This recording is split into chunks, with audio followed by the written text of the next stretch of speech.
1 फेब्रुवारीच्या दिवशी माघ पौर्णिमा आहे. या माघ पौर्णिमेच्या दिवशी सकाळी, दुपारी, संध्याकाळी केव्हाही देवघरासमोर बसून, लक्ष्मीच्या समोर बसून तुम्ही या मंत्राचा जप नक्की करावा.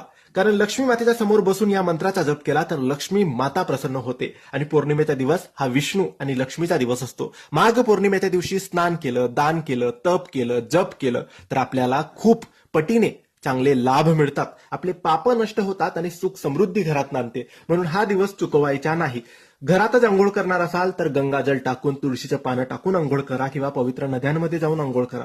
पण पाप नष्ट करण्यासाठी, पुण्य प्राप्त करण्यासाठी जप, स्नान आणि दान अत्यंत महत्वाचं आहे. तर या दिवशी या मंत्राचा जप सकाळी, दुपारी, संध्याकाळी केव्हाही देवघरासमोर बसून अगरबत्ती, दिवा लावून तुम्ही करायचा आहे.